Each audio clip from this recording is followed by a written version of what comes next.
She was just a little girl in a worn-out hoodie, crouched beside a broken-down Mustang outside a country diner. The millionaire beside her looked confused until he saw her hands move like she'd done this 100 times. Then, as she stood up, wiping grease on her sleeve, he noticed the ring on her finger. A ruby. Antique. Too familiar. His face went pale, and in that silence, something deeper than coincidence began to stir. If you believe that truth can hide in the most unlikely places, consider liking, subscribing, or leaving a thought. Some stories don't shout, they wait to be heard. The day was slipping away behind a restless sky. Out past the last gas station north of Denver, fields lay half-harvested and the wind caught scraps of dry grass, spinning them in the little eddies along the asphalt. Grant Walker stood beside his Mustang on County Road 6, coat slung over one arm, phone raised to the dying signal. Nothing but a deadline. The world he knew polished offices, stainless elevators. The hush of city money felt impossibly far. His Mustang had coughed and gone silent not 10 minutes earlier. He had tried everything he could remember from his college days: fuses, cables, even the old trick with the gas cap. Each attempt left his hands dirtier, his patience thinner. The engine just ticked and hissed. Grant, for all his years of closing deals and holding boardrooms, felt oddly exposed here on the edge of nowhere. There were no assistants to call, no partners to placate, no calendar to dominate the next move. Just him, the car, and the high Colorado sky. He was ready to slam the hood in frustration when a small voice startled him. "It's your starter, I think." The words came out clear, cutting through the open air. Grant turned, annoyed, expecting some nosy neighbor or rancher's kid. What he found was a girl 8, maybe 9, her hair tucked into a loose braid, t-shirt 2 sizes too big, jeans held up with safety pins. Her sneakers were mismatched, the left toe taped in red. She didn't look lost or scared. In fact, she looked right at home, feet planted, arms crossed, brown eyes fixed on the Mustang's grill. Grant eyed her. "You shouldn't be out here alone." He tried to keep his voice firm, the way he did in meetings, but it sounded more tired than commanding. She shrugged. "I walk this road most afternoons. Mom cleans houses up the lane.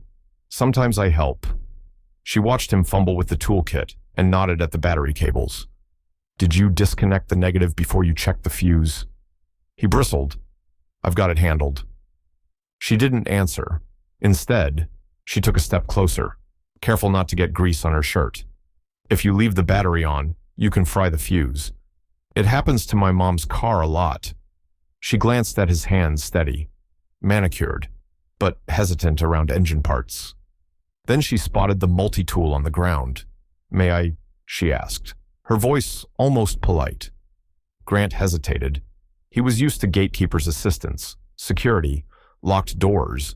No one ever just asked for permission and waited him out. Something about her composure, how she didn't plead, didn't act shy, made him nod. "Go ahead." She set her backpack down, pulled out a rag, and, before reaching into the Mustang's guts, slipped off a ring, a small ruby, set in silver. Grant's gaze lingered on the stone, something in its color, the way she cradled it before tucking it into her jeans pocket, struck a chord in him he couldn't name. The girl's hands moved with surprising confidence. "My mom taught me most things. I help at Rivera Community Center when things break." She loosened a wire, nudged the battery cable free, and wiped dust from a fuse box. Grant noticed the way her brow creased, how she chewed her lip tiny, deliberate gestures that said she'd done this before. He tried to help. "What's your name?" She barely looked up. "Sophie. Do you do this for everyone on the road?" She shook her head, a small smile flickering. "Only the ones who look like they might walk to Denver if they had to." Despite himself. Grant grinned. He glanced at the road stretching off toward the foothills, empty except for the 2 of them. "I might have."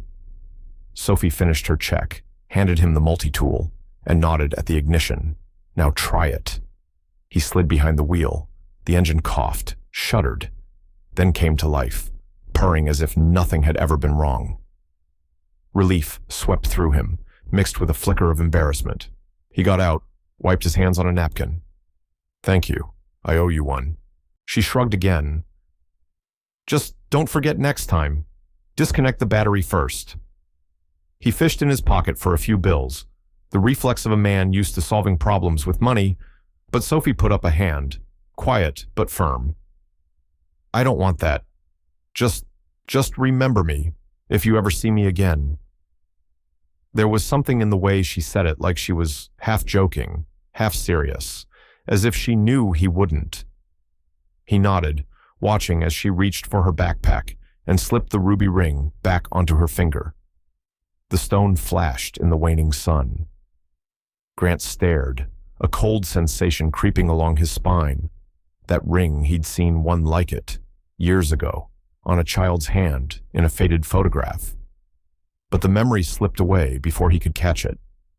Sophie started walking, cutting across the field toward the row of houses just visible on the horizon. She didn't look back. Grant stood there until her small figure faded into dusk, feeling an unease he couldn't explain, as if he'd just witnessed the start of something he wasn't ready for. When the engine idled steady behind him, and the shadows grew longer across the highway, Grant still saw the ruby sharp, impossible, burning against memory. The next morning, Denver returned to itself. Its skyline flashed with sunlight and the chatter of business, an endless rhythm of movement and order. Grant Walker stepped into the marble lobby of Walker Global Real Estate, nodding to the receptionist, pressing the elevator button by habit. The polished glass reflected his own uncertainty back at him. Everything here was engineered for control, the way his assistant greeted him, the firmness of the office chairs, the views from the 27th floor. Grant tried to force himself back into that world, the world that listened to his voice, not the one where a child had quietly fixed what he couldn't. At his desk, Grant stared at the contracts for a new development near Cherry Creek, but his mind slipped again and again. He saw Sophie's hands, small and certain, her face marked with confidence that didn't match her age, and that ring, a ruby, catching the fading sun. He reminded himself it was nothing, just a strange girl on a country road, yet it stuck, an itch at the back of his mind. He pushed himself through meetings, approving budgets, correcting staff, answering board queries. He found himself staring out at the sweep of city, the rooftops stretching north, and wondered where the girl and her mother lived, what neighborhood, which set of cracked sidewalks and leaning mailboxes. The question was ridiculous, so he ignored it. But by late afternoon, as the office emptied and the city blurred beneath him, he realized he'd checked his phone a dozen times, expecting what news a thank you. It was silly, at that same hour. Sophie trudged through narrow streets of the Lincoln Park district, backpack cutting into her shoulder.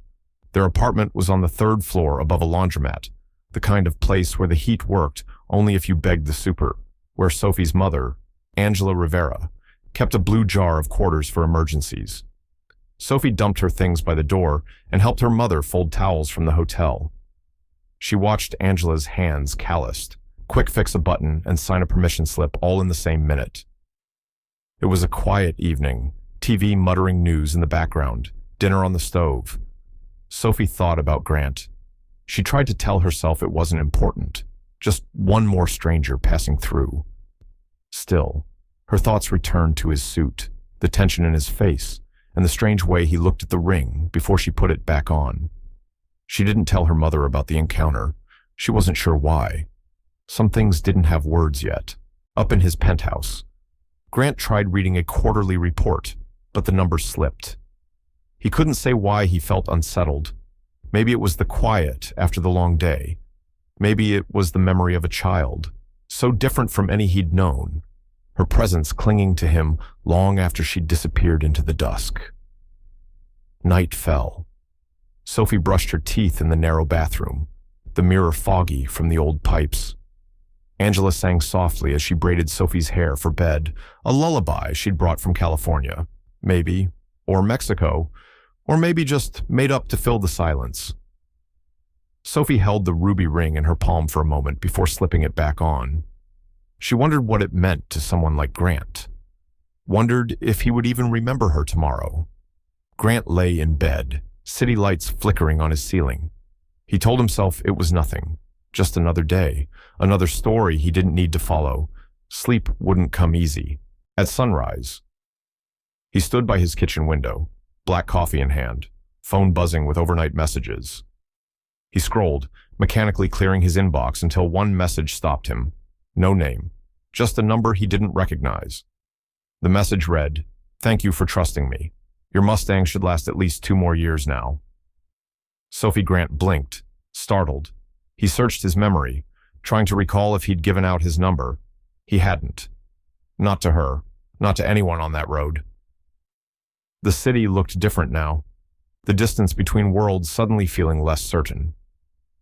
He set the phone down, staring at it like it might ring again. Outside, the city moved on as if nothing had changed, but Grant knew something had shifted. There was a wall between his life and hers, but for the first time, he wondered how easy it would be for one of them to cross it. 1 week crawled by in Denver, the city shifting through its routines.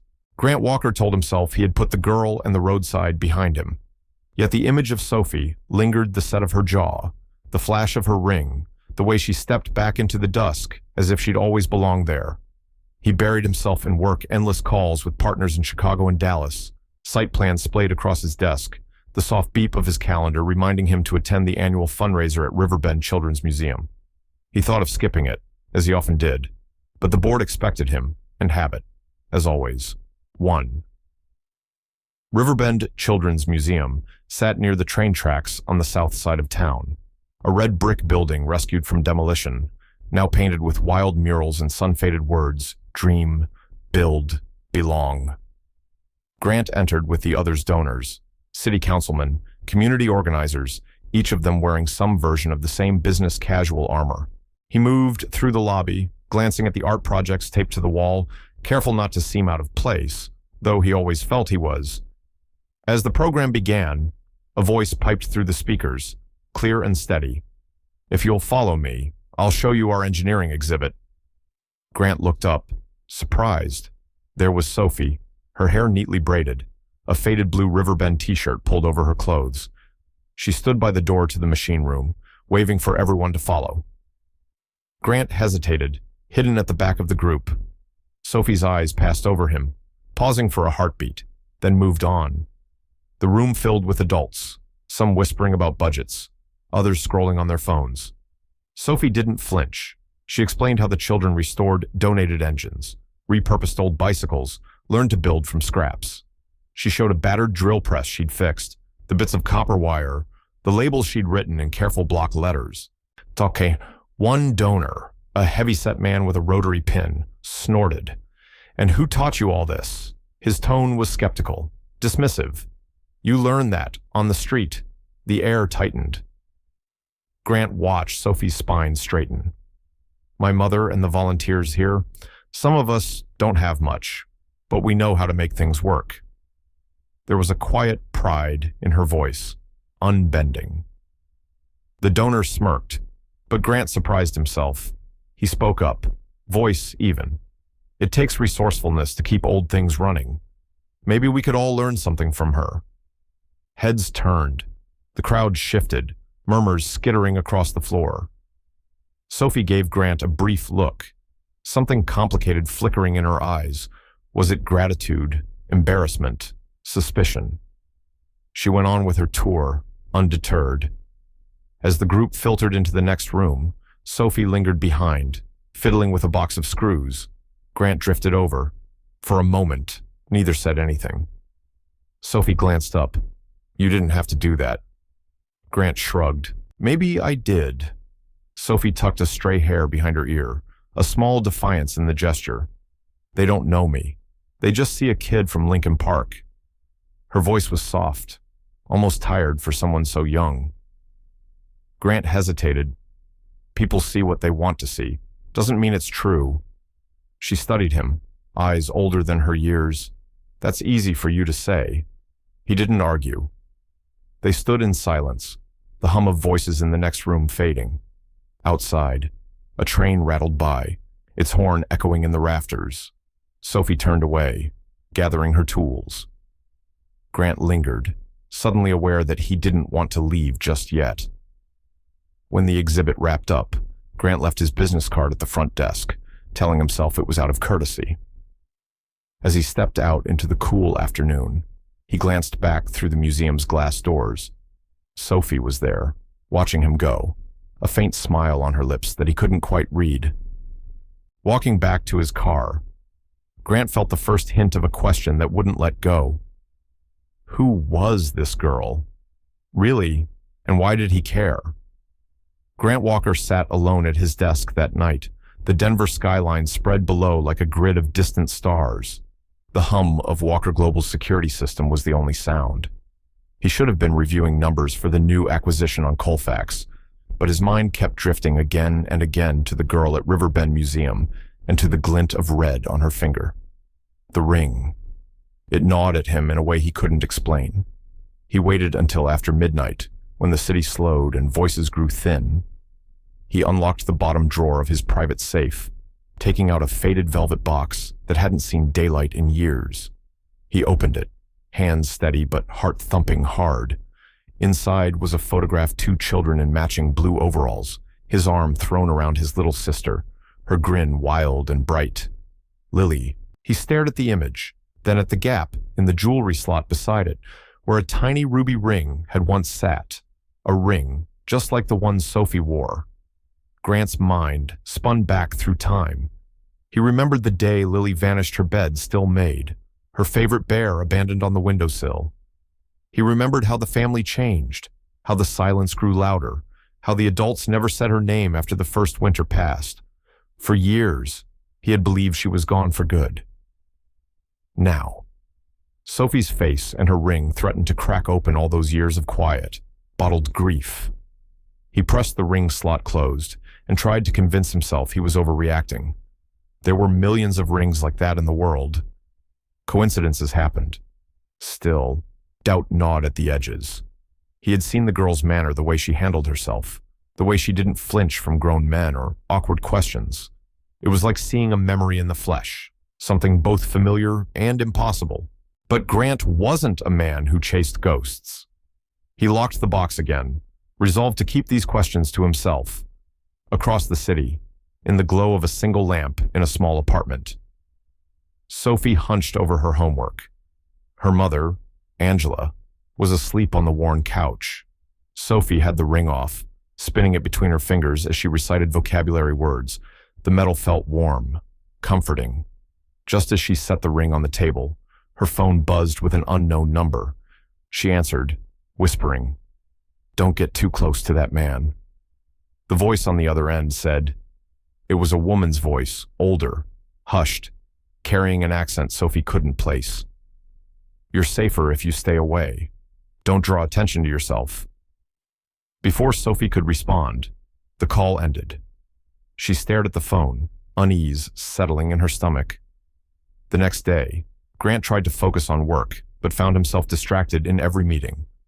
He caught himself glancing at his phone, hoping for a message, dreading what it might say. He saw Sophie's face in the elevator's reflection, her eyes questioning, her smile edged with sadness. The more he tried to dismiss it, the more her memory lingered. He avoided asking his staff about the museum, unwilling to seem sentimental or obsessed. But late that afternoon, he lingered near the window, looking down at the rush of people on the sidewalk.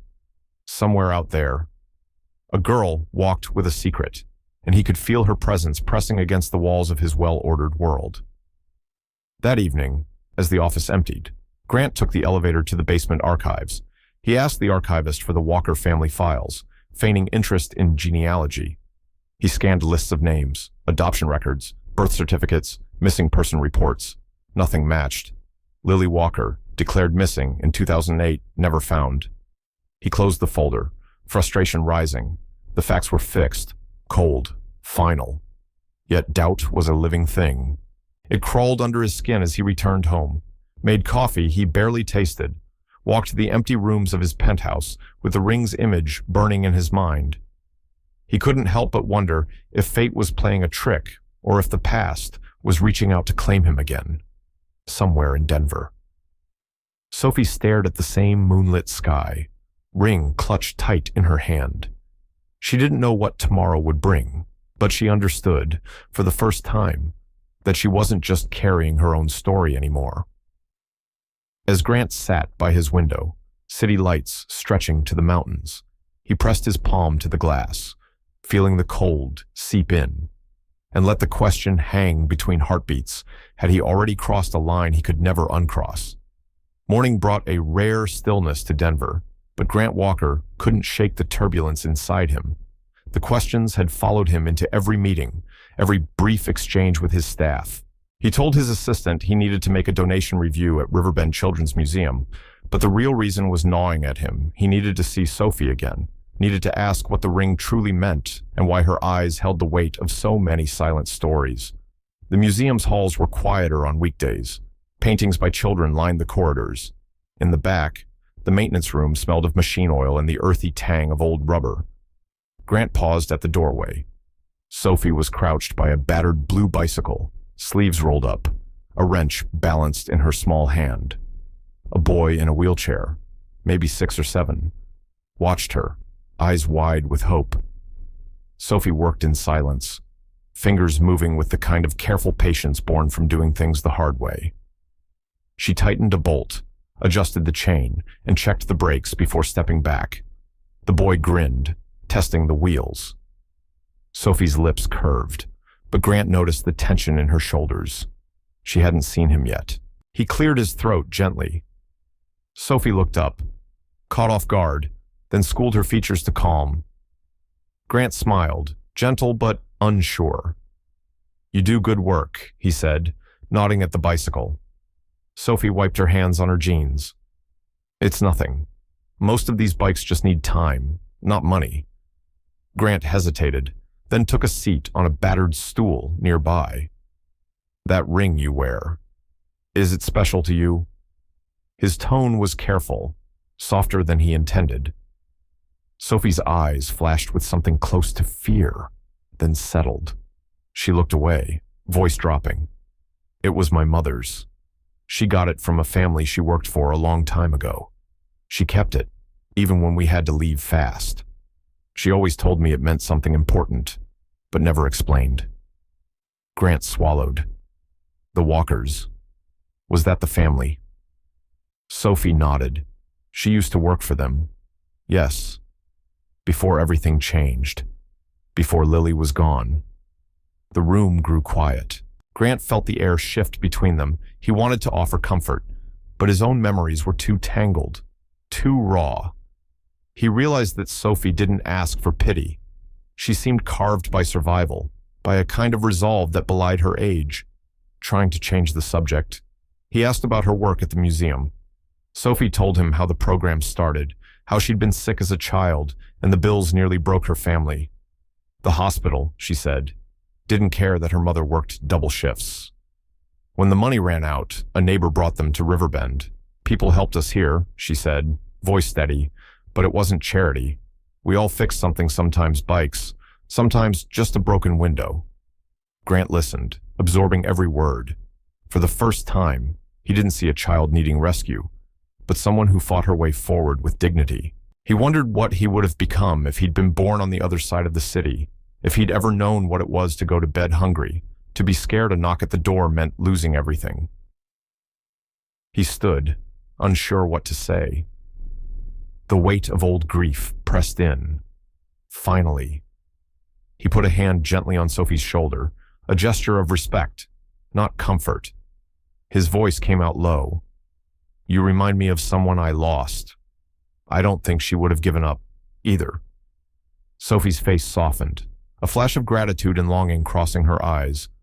She nodded, not trusting herself to speak. Grant hesitated, then squeezed her shoulder, as if to say everything he couldn't put into words. He left without another word, the echo of his footsteps loud in the small room. Sophie sat back down, fingers wrapped around the ring, tears brimming but unshed. She didn't chase after him, didn't call his name. She let him go, holding the moment tight, knowing some things can't be forced or hurried. Outside. Grant paused on the steps, glancing back through the window.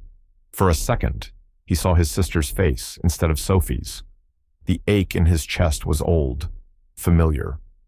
He wondered what might have been different if he'd paid more attention, if he hadn't let so many years pass without searching for answers.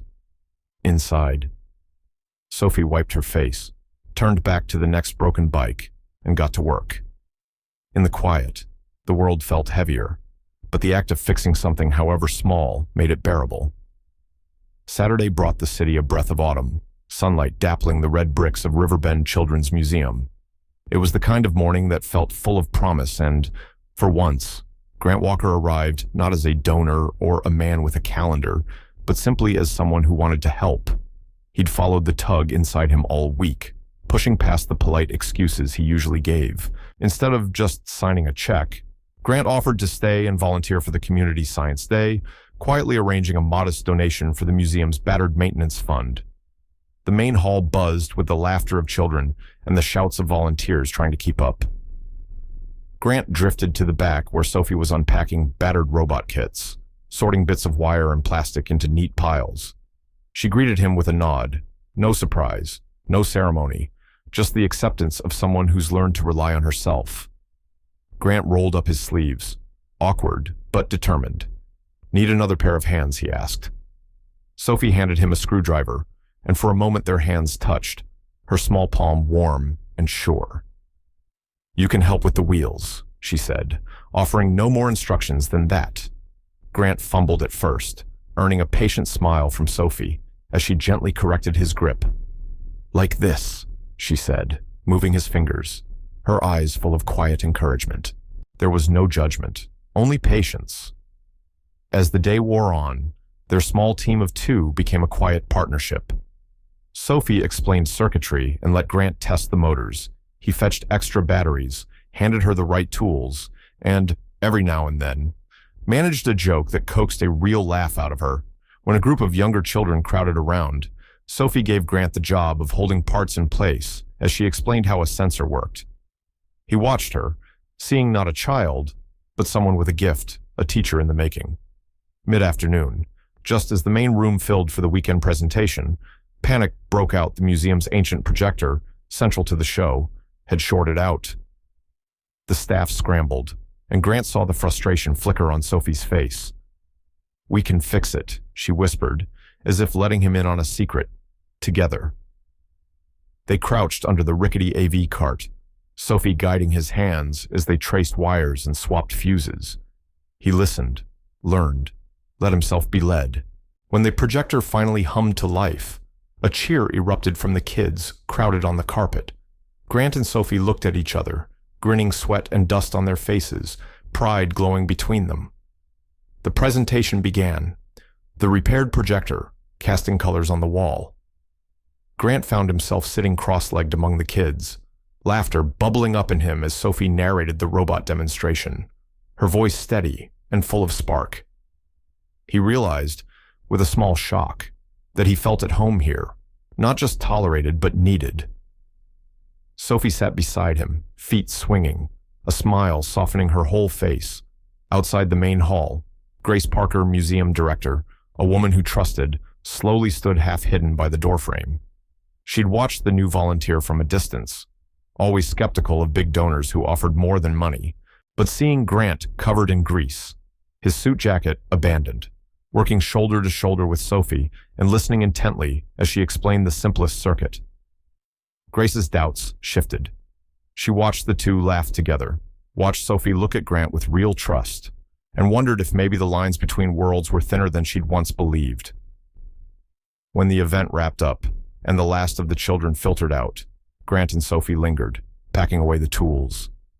There was a comfort in the quiet, in the way their silences filled up with something hopeful. As Grant carried boxes to the closet, he caught Grace's gaze through the glass. She didn't say anything, only nodded, measured, thoughtful, her eyes full of questions she wasn't ready to ask. Sophie noticed too, glancing over her shoulder before turning back to her work. The afternoon sun slanted through the high windows, gold and warm, and for a brief moment, the weight of difference between them seemed to fall away. Later, as Grant walked out into the fading light, he He felt a new steadiness in his step, a sense that, for the first time in a long while, he'd built something real, however small. In the distance, laughter echoed through the halls, and the day felt unfinished, as if another chapter had only just begun. Monday dawned with an uneasy quiet at Riverbend Children's Museum. By mid-morning, the usual routine was interrupted by an unfamiliar tension. Word had gotten out first in soft murmurs among volunteers, then in pointed glances from parents who lingered after drop-off, and finally, in the not-so-casual questions from fellow staff. Did you see how much time Grant Walker spent with Sophie this weekend? There must be a reason the Walker Foundation suddenly cares about a single kid. The words weren't harsh, but they clung to Sophie, following her like a shadow. She felt eyes on her in the hallways, curiosity mingled with something colder, something that said she didn't quite belong here anymore. Sophie brushed it off at first, focusing on her after-school robotics lesson. The small classroom was her comfort piles of half-fixed machines, kids hungry for praise and discovery. But even there, she sensed the difference. When she knelt to help Mia adjust a circuit, the other children whispered just out of earshot, their jokes softer than before, their questions a little more careful. The museum staff, especially Ms. Patel, seemed to measure their words now, offering praise tinged with caution.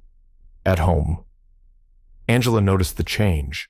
She watched Sophie for signs of worry, but her daughter shrugged it off, pretending nothing had shifted. "Just busy, Mama," she said, gathering her books. Angela pressed, but found no cracks. Sophie had always been good at hiding trouble. Meanwhile, across the city, Grant faced a different sort of scrutiny. At Walker Global, his assistant forwarded a string of emails from the PR team. Did he wish to make an official statement about his involvement with Riverbend? Did he want to be quoted for the foundation's website? Grant deleted them all, annoyed. In the boardroom, partners made sly jokes. "We're not adopting the museum, are we?" And then, when Grant said nothing, their silence deepened. Even at lunch, his usual friends pressed for details. "You're spending a lot of time there. Grant, anything we should know?" He dodged the questions, but the whispers followed him out to the parking lot. On Wednesday, Grace Parker found Grant in the staff kitchen, pouring coffee. She leaned against the counter, arms folded. "You're making an impression," she said. Her voice was even, but there was a warning beneath the surface. Not everyone trusts fast change, especially for men with deep pockets. Grant met her gaze, tired but steady. "I'm not here to disrupt anything," he said. "I just want to help." Grace watched him for a moment, her expression softening.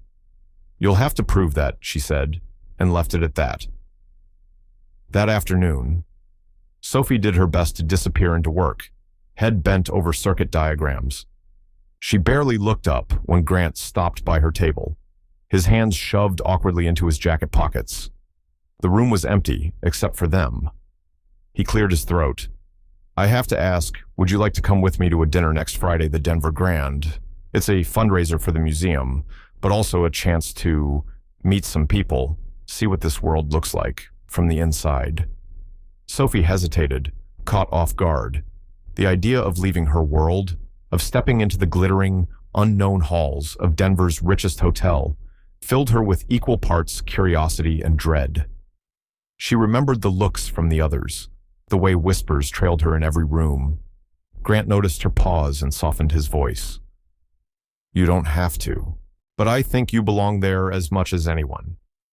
Sophie studied him, searching his face for a hint of condescension, but found none. "I'll think about it," she said quietly, tucking a loose strand of hair behind her ear. After he left, Grace approached Sophie, her footsteps soft, but her presence strong. She placed a gentle hand on Sophie's shoulder. "Sometimes the only way to quiet rumors is to face them head on," she said, her words both a warning and a blessing.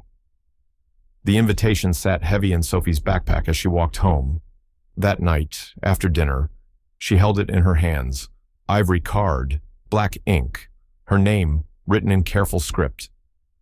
She set it on her pillow and lay awake, staring at the ceiling, her mind buzzing with possibilities and doubts. Friday arrived too quickly. Sophie stood in the museum's entryway, her best dress pressed and her hair pulled back. Grant waited in the car outside, his expression unreadable behind the windshield. Grace gave Sophie one last look, a look that carried worry, pride, and a silent hope for all the things Sophie hadn't said out loud. The Denver Grand Hotel shimmered under the pale winter sky, its marble entrance awash in the glow of gold sconces and string lights wrapped around iron balustrades. Inside, the ballroom pulsed with the quiet hum of violins, the clinking of champagne flutes, and the polished conversations of the city's most powerful. Sophie stood just beyond the threshold, clutching the hem of her navy dress with fingers that had fixed machines but now trembled beneath crystal chandeliers. Grant had offered his arm earlier, gently, like she might run if he pushed. Now, he walked slightly ahead, guiding her through a forest of suits and silk gowns. "You're the guest tonight," he said softly. "Not a project. Don't let them forget it." But the moment he introduced her to a circle of executives near the stage, Sophie felt the shift. Grant's voice was warm, proud. "This is Sophie Rivera, brightest mind we've met at Riverbend." And then silence. Not open disapproval, but something colder, thin smiles, lifted brows, a tension that buzzed just beneath the surface. Rivera, a woman in pearls, repeated, her voice bright but pointed.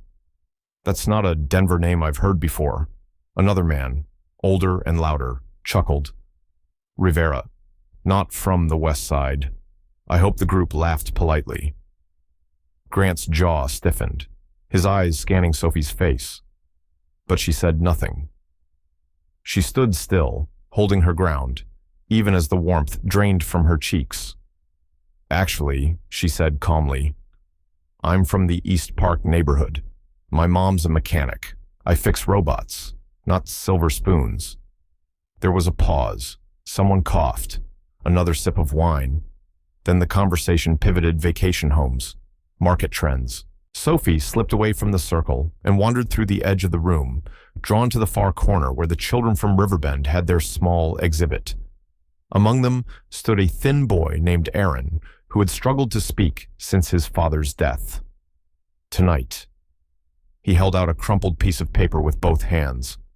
"It's for you," he whispered, eyes wide. Sophie unfolded the drawing. It showed a girl with dark hair and a ruby ring, standing beside a taller figure with no face, just a silhouette, one hand reaching toward hers. Behind them was a building labeled home. Her breath caught in her throat. Grant found her moments later. She didn't look up as he approached, still holding the picture like it was something fragile. He looked at it too, and his hand twitched slightly at the sight of the ring. That's almost exactly how Lily drew," he murmured, barely loud enough for her to hear. Then came another voice, cutting through the quiet. "Rivera, wait, any chance she's related to that girl? What was her name?" "Lillian Rivera. Went missing. 2 decades ago." It was an older man near the drinks table, his voice too casual, too loud. Grant froze. Sophie's eyes flicked toward him. "Lillian." But Grant didn't answer. His mind reeled. That name, her face, the ring, the way she moved, it had felt like echoes before. Now they were symphonies. Sophie looked up, her face unreadable. "Do you know her?" "I did," he said, almost choking on the words. "She was my sister." For a beat, neither moved. Around them, the party resumed. Music, glass, laughter. But the air between them had changed, thickened with the weight of a question neither was ready to ask. The Denver wind had turned colder, biting sharper than the week before.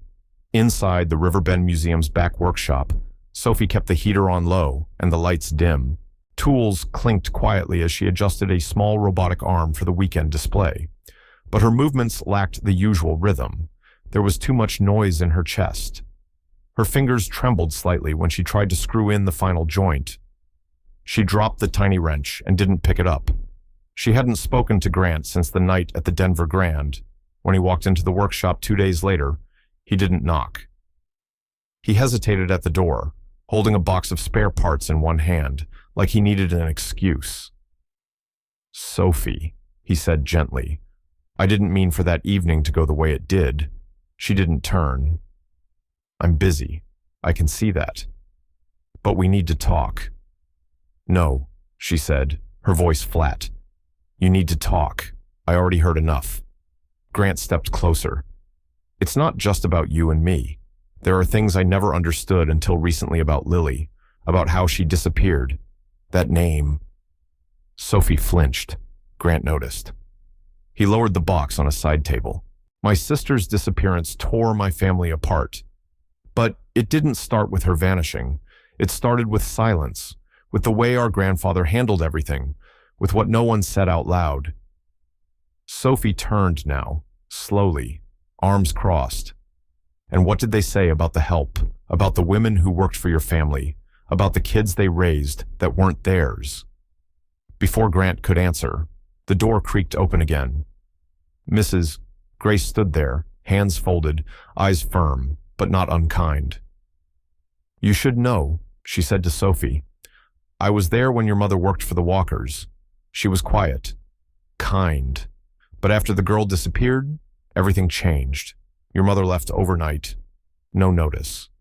She looked terrified. Grant's face darkened. "She was fired. My grandfather said she knew too much." Sophie's voice was barely a whisper. "And she took me not long after. Mrs." Grace stepped closer, her voice softer now. She never said it outright. But every time someone mentioned the Walkers, her eyes would cloud, and she'd hold you a little tighter. The pieces didn't fall like dominoes. They fell like glass. Sophie walked over to a drawer, pulled out an old photo worn, creased, nearly colorless. 2 women and a baby. She handed it to Grant. "That's her," she said. "My mom and me, taken about 9 years ago. We never had photos from before. Never." Grant stared at the baby in the woman's arms, then at the woman's face. Her features bore a faint echo of someone he couldn't remember clearly anymore, someone who used to braid his sister's hair. "I think," Sophie said, voice shaking, "she was trying to protect me from your family." Grant stepped back. The workshop walls felt closer. His breath shallowed. "I was just a child," Sophie continued, "but I always knew there was something wrong, something that didn't add up. The way she'd avoid certain questions, the nightmares. The way she said, 'We don't talk about the past because it doesn't want to be found.'" Grant opened his mouth, but no words came. Then Sophie stepped toward him, her eyes steady but raw. "You're the son of the man who ripped apart my mother's life. The man who made her run, who made her afraid of sunlight." Grant shook his head, voice tight. "I was a child too. I didn't know. I swear, Sophie, I didn't. But you're part of them," she said. "And I need to know when this all comes out. Will you stand with me, or will you defend your name?" Grant didn't answer. And in that silence, something fragile between them cracked.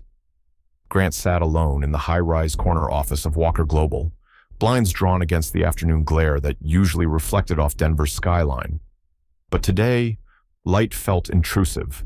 It had been days since the gala, since Sophie's words carved their way into his chest, since she looked at him not with wonder, but with pain.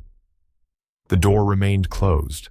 No assistance, no calls, just the silence, and a desk now cluttered with old files, dusty manila folders, and scanned PDFs from deep in the firm's archives, each one stamped with a year that carried weight, 1997, 2001, 2010.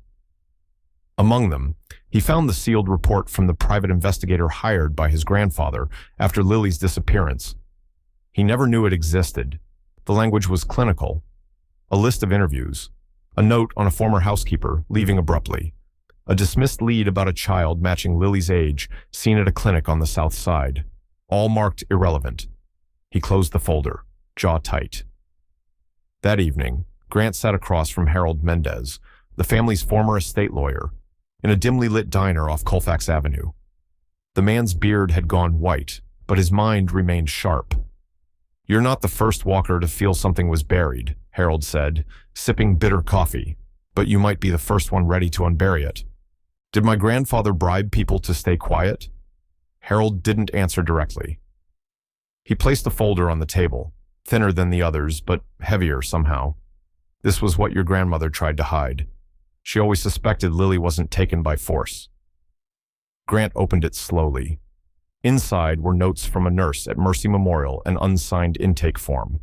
A girl admitted under an alias. And next to it, a receipt for medical treatment paid in cash, dated just 3 weeks after Lily vanished. Later that night, under a fading sky, Grant parked his car in a neighborhood far removed from the Walker estates, modest homes, faded fences, a porch light flickering in the wind. He walked up the steps to the house once occupied by Sophie's mother. No doorbell, just a wooden door and peeling paint. He didn't knock. Instead, he placed an envelope at the threshold, inside a cashier's check, enough to cover the years of unpaid medical bills, a copy of the old investigator's report, and a note with only 5 words. This should have never happened.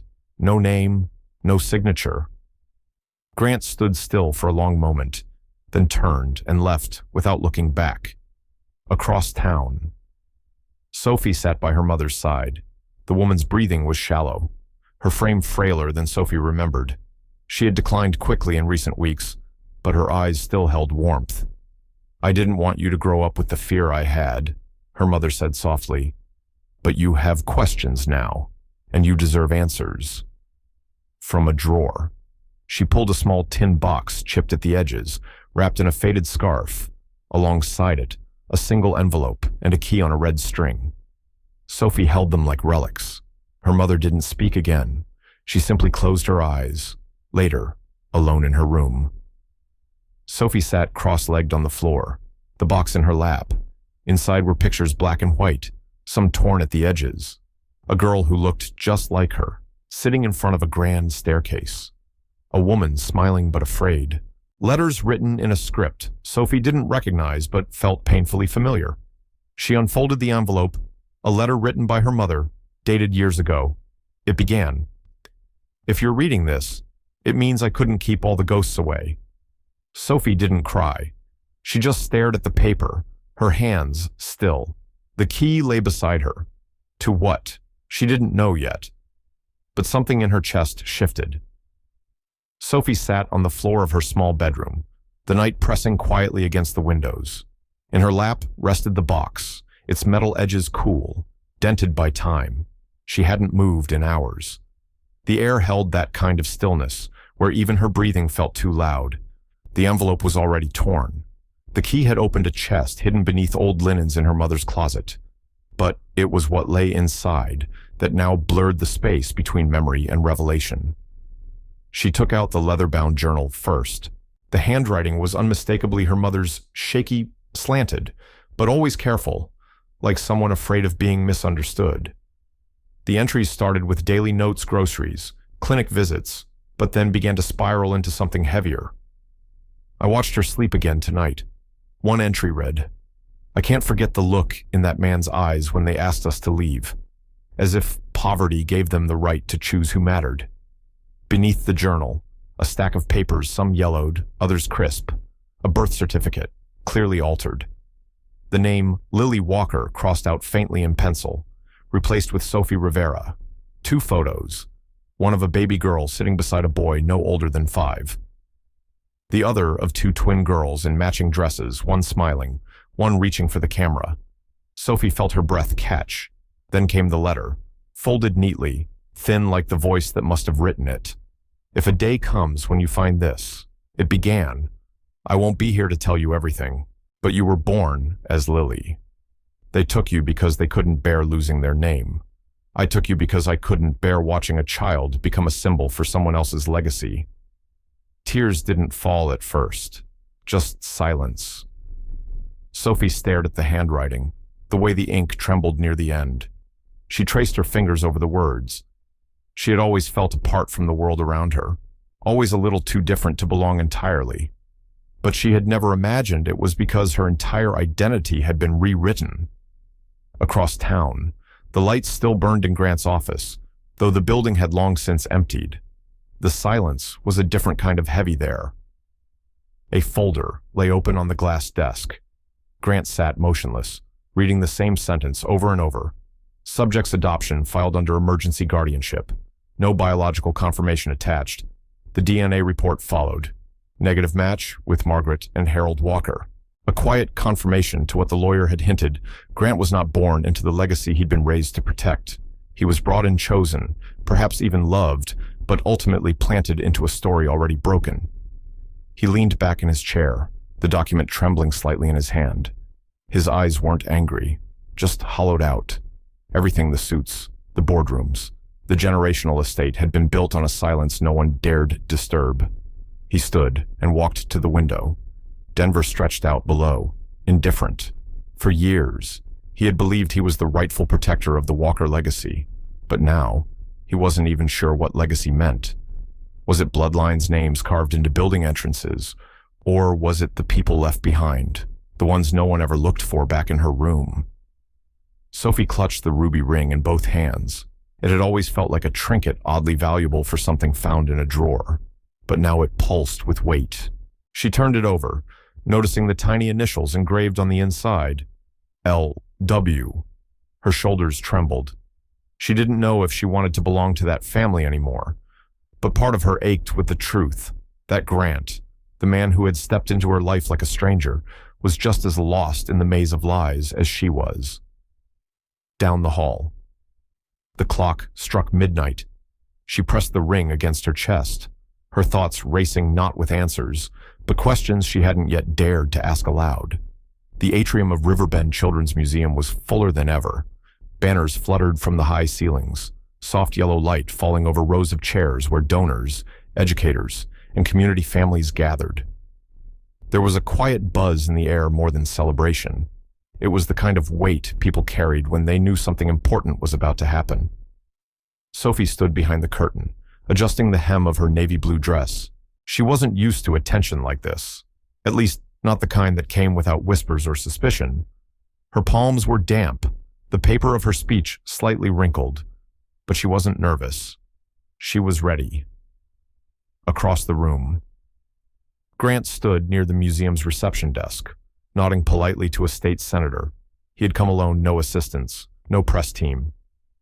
For once, he didn't wear the mask of a CEO, just a man with sleeves rolled back, tie undone slightly, and something in his expression that looked like quiet resolve. The event began with a children's choir, followed by a short animation that featured Sophie's robot building project. Then came the presentation. Grant was invited to the stage. He stepped forward slowly, looking out at the room like someone seeing it for the first time. His voice, when it came, was steady, not rehearsed, but real. "My name is Grant Walker," he began, "and for most of my life, I believed I knew who I was. I carried a name, wore a suit, sat in boardrooms. But names aren't the whole story. Legacy, if it means anything at all, has to be more than inheritance." He turned toward the backdrop, where a plaque was being unveiled, Lily Rivera Community Scholarship Fund. "This fund," he said, "is for the children who were once overlooked, for the twins separated too soon, for the ones who carry questions bigger than their voices. It carries the name of someone who was never given a chance to speak for herself. Until now." People clapped, slowly at first, then louder, warmer. Grant stepped aside. Sophie took a breath, then another, and walked to the podium. Her voice wasn't loud, but it didn't need to be. "I used to think family was just about who raised you, or who you looked like. I know now it's more than that. It's who fights for you when the truth hurts, who stays when everything you thought was real starts to fall apart." She paused, holding up the old ring. "This belonged to a girl named Lily. I used to wear it because it made me feel close to something lost. Now I wear it because I know who she was, and who I am." People were standing now, some with their hands over their mouths, some with tears quietly falling. Not everyone is born with a voice. But today, I'm here to use mine. For Lily, for the kids who still don't know where they belong, and for the grown-ups who are brave enough to say, "We got it wrong. Let's fix it." Applause burst out. Not polite this time, but full-bodied, heartfelt, like a wave moving through the room. In the final part of the ceremony, a petition was brought forward, signed by hundreds, requesting the Department of Child Welfare to reopen cases of wrongful separation in Denver, including the Walker file from 18 years ago. Several members of the museum board also announced plans to revise the Walker Global Foundation charter, ensuring future scholarships protect not just image, but integrity. Grant didn't say much afterward. He didn't need to. In the garden behind the museum, where the crowd had thinned and the light had turned golden, he found Sophie by a sculpture of two gears, interlocking one large, one small. He walked over, hesitated, then held out his hand. She looked at it for a moment, then took it. Their handshake was quiet. No photographers, no crowd, just two people, for the first time, standing not across from each other but on the same side. She didn't look back, but he knew. Something had changed. The snow hadn't started falling yet, but the wind carried a sharp edge that told Denver winter had arrived. Inside the Riverbend Children's Museum, warmth radiated from more than the heaters. Strings of soft white lights wrapped the pillars. Music floated above the crowd, and glasses clinked with cautious celebration. It was a night meant for hope, a fundraising gala for children born in pairs, but separated by circumstance. Sophie stood by the tall windows, watching her own breath fog the glass. The dress she wore was plain blue, same shade as the one in her childhood photo. Her fingers curled instinctively around the ruby ring on her right hand. She had worn it so long, it had become part of her. Tonight, though, it carried weight, not just memory, but meaning. Grant moved through the crowd with quiet determination. He had no entourage tonight, no corporate assistants trailing behind him, no flashing lights from PR, just him, in a black suit with an open collar and a folder tucked under one arm. When he reached Sophie, he didn't say anything at first, just stood beside her, looking out at the city beyond the glass. Then he offered his elbow. She took it without a word. On stage, the museum director gave a short welcome, followed by a string quartet from the community arts program. Then came the moment no one quite expected to feel so still. Grant stepped up to the microphone. The room hushed. "My name is Grant Walker," he began, his voice steady but softer than usual. "And I am not here tonight as a businessman or a benefactor. I'm here to say the truth deserves light." He opened the folder, laying its contents gently on the podium. For 15 years, a lie sat buried under polished wood and wealth, a missing child, a misused name, a silence that hurt more people than it ever protected. Behind him, a projector clicked on. The first image was a birth certificate, two names side by side. The next, a photo of a toddler girl in a yellow dress, standing between a pair of nannies.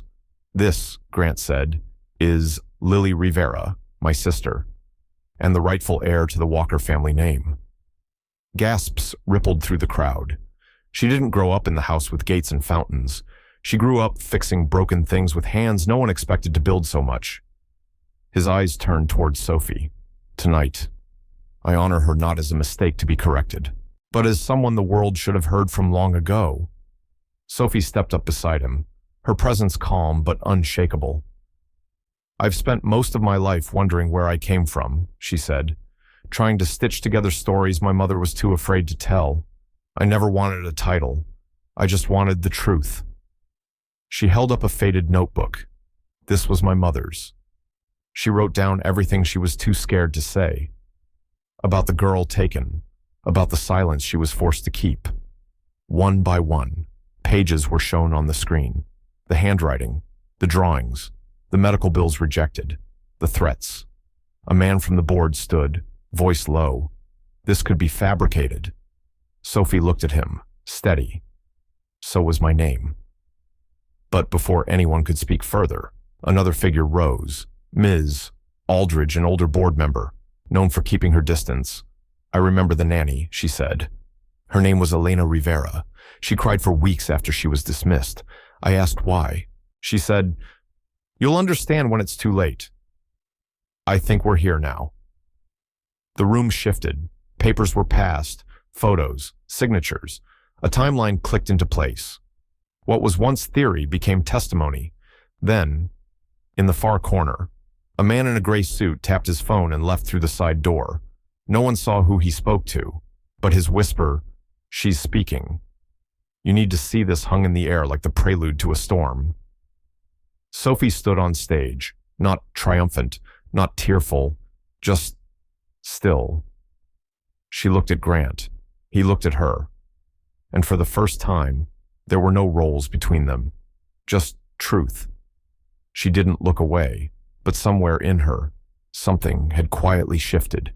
The elevator climbed in silence. Each floor passed like a ticking clock, its rhythm slow and heavy.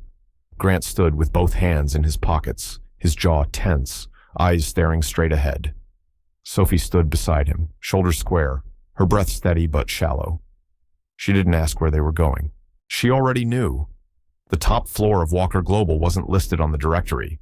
It had no reception desk, no framed awards or PR slogans, just a long corridor of frosted glass, and at the end, a wide door of polished oak that seemed carved from silence itself. Inside, the air was cool, dry, the kind of cold that came not from temperature, but from certainty. Arthur Walker sat at the head of a long marble table, his posture sharp as ever, despite his age. Snowlight filtered in behind him through panoramic windows, outlining the silver of his hair and the steel of his eyes. "Sit," he said. Not a greeting, a command. Grant pulled out a chair and waited for Sophie to sit first. She did, slowly, her fingers brushing the edge of the table like testing the surface of unfamiliar water. "I trust you understand why this meeting is necessary," Arthur began, his voice smooth, clipped. Publicity stunts, false narratives, emotional appeals to weak minds. That is not how we conduct legacy. Grant leaned forward. Legacy built on lies isn't legacy. It's denial. Arthur didn't blink. You wouldn't exist without that denial. Sophie flinched. Grant's hand twitched on the table, but he didn't move it. He just looked at the man who had shaped his entire life without permission. "We have evidence," Grant said. "The journal, the medical files, the altered records. You buried a child to preserve a name. I protected this family." Arthur snapped. "From scandal, from shame, from dilution, and from truth," Sophie said quietly. The room stilled. Arthur turned to her slowly, as if truly seeing her for the first time. "You think sentiment gives you claim. You think memory counts as proof." She held up her mother's letter. "It's not just memory. It's everything you left behind hoping no one would notice." Grant stood. "We're calling for a formal inquiry, a public hearing. Media will be present. So will federal representation. If there's nothing to hide, you'll welcome transparency." Arthur's knuckles whitened. "You forget who signs the checks around here." "No," Grant said. "I finally remember why I used to stay silent." Behind them, two board members shifted uncomfortably. One, Ms. Aldridge, looked down at a folder in front of her copies of Sophie's documents and her mother's journal. Another, Mr. Chong, tapped a pen against the table, then looked at Sophie with something close to apology in his eyes. It wasn't unity anymore. The boardroom was a cracked wall. Some stones were still pressed tight. Others had begun to shift. Arthur leaned back, folding his arms. If she truly is Lily Rivera, then she's nothing more than the result of a maid's mistake, and I will use every legal channel available to ensure she is removed from our line of inheritance. The words didn't echo, but they settled, like dust. Sophie's hands stayed still. Her breath didn't change. Only her eyes did. She didn't flinch, didn't speak. But something inside her stood up. The conference room on the 39th floor of Walker Global wasn't built for truth. It was built for power. Floor-to-ceiling windows overlooked downtown Denver, like a throne surveying its subjects. Cameras lined the back wall, red lights blinking. Every seat was filled press, legal observers, board members, and a handful of people who had followed the story long before it became a headline. Sophie stood near the front, her hands loosely folded. The ruby ring on her finger caught the overhead light, glowing like a quiet reminder. Grant sat to her left, flipping through the final folder of documents, the last line of a truth they'd taken months to piece together. The city attorney nodded toward the microphone. "Mr. Walker, are you ready to present your findings?" Grant rose. His voice wasn't loud, but it was steady. He walked them through the DNA analysis. 2 laboratories confirming Sophie Rivera was Lily Walker, daughter of Maria Rivera, the woman dismissed from the estate under suspicious circumstances. Then came the forged birth certificate, the altered health records, the sealed file marked Project Gemini. He placed each document into the public evidence tray. No dramatics, just a quiet stack of consequences. Sophie's turn came. She didn't read from paper. She didn't need to. "I grew up thinking the world forgot me," she began, but it didn't. It just buried me in silence. That silence shaped me, and it nearly broke me. But here I am. She looked at Arthur. "I'm not here to claim a name. I'm here to claim the truth. Not just for me, for every child who's ever been told they weren't enough because they didn't come from the right place, the right family, the right bloodline." Her voice didn't shake, but something in the room did. Arthur Walker sat stiffly, hands clutched together, as if even his bones refused to let go of control. When questioned directly by the attorney, he offered the same rehearsed denials he'd acted on legal advice, followed internal policy, protected the company's interest. But his words felt thin now. Even the board members, once silent, started exchanging glances that weren't in sync. Then, unexpectedly, Ms. Aldridge stood. "For decades, we've protected this legacy, but we never questioned what we were protecting it from." She turned toward Sophie. "You don't threaten this company. You remind it what it forgot, that integrity is built not on lineage, but on courage. I support her recognition as heir, and I recommend a vote." Murmurs spread. The press snapped photos. Stock tickers lit up red on background screens, somewhere in the back. A woman sobbed softly. Arthur tried to interrupt, but his voice cracked. He reached for a glass of water, hand trembling. For the first time, the veneer cracked, and what remained was just an old man whose fear had long disguised itself as legacy. Then came the final blow. The city's lead counsel took the floor and cleared his throat. "In light of today's testimony and submitted evidence, the city of Denver will formally open an investigation into Project Gemini, a previously undisclosed program suspected of separating twin children in favor of legacy placements under the Walker Foundation umbrella." The room inhaled all at once. Arthur slumped slightly in his chair. The red tie at his neck looked too tight now, like it belonged to another era. The cameras turned. Grant reached out and touched Sophie's shoulder, not to steady her, but to acknowledge that she had steadied them both. She didn't look at him. She looked forward. The frost had begun to soften in Denver. On the front steps of the Riverbend Children's Museum, tulips pushed their way through winter's memory, blooming in silent defiance. Inside, laughter echoed off freshly painted walls, and the sound of tiny feet thudded against the polished floors like a song that didn't need words. Sophie stood just past the archway to the new wing, one hand resting on the brass railing, the other tracing the ruby ring on her finger. It no longer felt heavy. It didn't burn like it used to when she thought it held all the answers. Now, it simply reminded her that answers didn't come from jewelry, or names, or even DNA. They came from choices. She had made hers, despite the unanimous board vote affirming her as the rightful heir to the Walker estate. Sophie declined the position of corporate successor. She redirected most of the assets into the Children's Resilience Fund, earmarked for siblings separated in foster care and children displaced by legal oversights. Riverbend had become more than a museum to her. It was a haven, a school of quiet healing. Grant kept his word. He stepped down from Walker Global weeks after the hearing. The suits were gone. So was the pressure to defend a legacy built on a mission.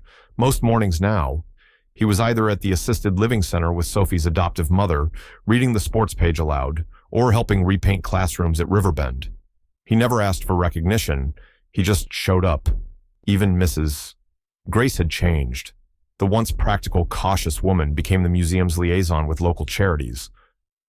There was something lighter in her step now, something almost like faith. The only thing that arrived without announcement was the envelope. It came in the mail, without a return address, bearing nothing but Sophie's name in crisp, familiar handwriting. Inside was a folded sheet of aged paper. Arthur's handwriting trembled across the page. I made a decision decades ago because I thought fear was love. I was wrong. I see that now. I can't undo what I've done. But I can step aside. This letter isn't for forgiveness. It's for acknowledgement. You were never lost. We just refused to see you. There was no postscript, just his initials, neatly printed. That evening, as guests began to arrive for the grand opening of the exhibit, titled Homeward Stories of Reunion and Resilience, Sophie stood with a small group of children by the window, helping them hang hand-painted birds across the panes. The room was bright with color, alive with voices not trying to be anything but true. She caught a movement outside. Grant was leaning by the gate, one hand tucked in his coat pocket, the other holding a thermos of coffee. He didn't wave, just tilted his head and smiled like he always did when he knew she had something to say but didn't need to say it out loud. She smiled back, not with relief, but with clarity. The museum filled behind her. Conversations rose, children pointed at their own artwork on the walls. Somewhere, a record began playing faint jazz in the background. Sophie looked down at the ring once more. She didn't feel like she was carrying a legacy. She felt like she was standing in one. She didn't look back, but she knew. Finally, they were walking forward together. The air that evening felt still, not the kind of stillness that follows a storm, but the kind that lingers when something broken has quietly mended. No one made a speech. No music swelled. Just a soft nod. A glance held a second longer than before. A presence that chose to stay.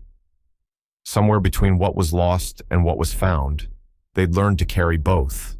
Not perfectly, just enough. And maybe that's all anyone really needs, someone who sees the cracks and decides they're worth standing beside.